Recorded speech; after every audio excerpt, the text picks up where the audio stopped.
Hi, this is Sandy from Spitfire's customer experience team, and next we're going to be taking a look at the mixer in the eDNA interface. The mixer allows us to crossfade between bank A and bank B.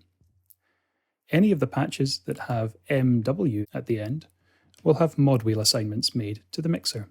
So if I move my mod wheel, you'll see that the mixer animates in the middle here. And if I hold down a note, you can hear it crossfade between the two different sounds.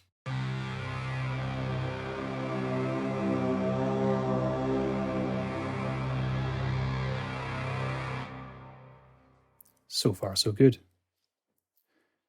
If you want to, you can reassign this control just like any other by right-clicking or control-clicking on Windows and removing the MIDI assignment or learning a new one. The mixer, however, can do an awful lot more than just move back and forth with the mod wheel. If we check this box on the left-hand side that says Oscillate Mixer, now, when we hold a note, we can see that it oscillates between the two different ends of the mixer. There are a few different controls that we can change to change how this oscillation behaves.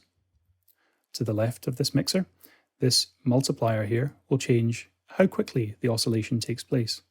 It's always tempo locked, with 0.5 being the fastest and 256 being the slowest, almost imperceptibly slow.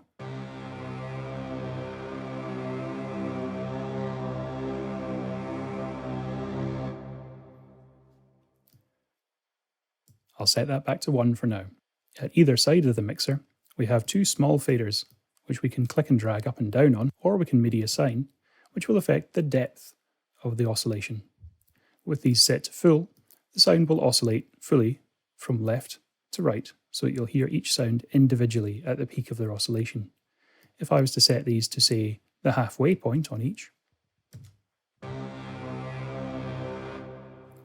or set one full and one very, very low, you can bias the oscillation to one of the sounds or the other. Underneath the mixer, you also have a fader, which will allow you to change the phase of the oscillation. So if you want it to start at one end and oscillate back and forth, start in the middle or start on the left, for instance, you can choose that with this phase control. On the right of the oscillating mixer, we have 4 different oscillators that we can choose from, the default being sine. We also have a slightly more aggressive triangle wave, and we also have sawtooth and inverse sawtooth, which will allow us to ramp from one sound to the other and immediately jump back. Let's hear what that sounds like.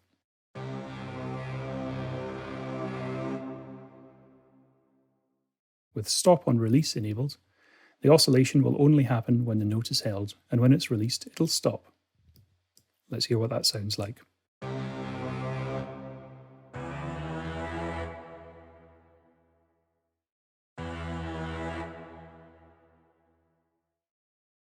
You can see how powerful the mixer can be, especially when you start playing with oscillating it.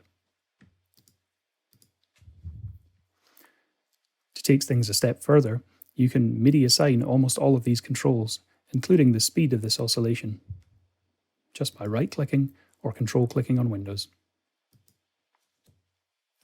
That's it for the mixer. Next up, we're going to be taking a look at the gate sequencer, another really powerful tool in your arsenal with the Earth eDNA interface.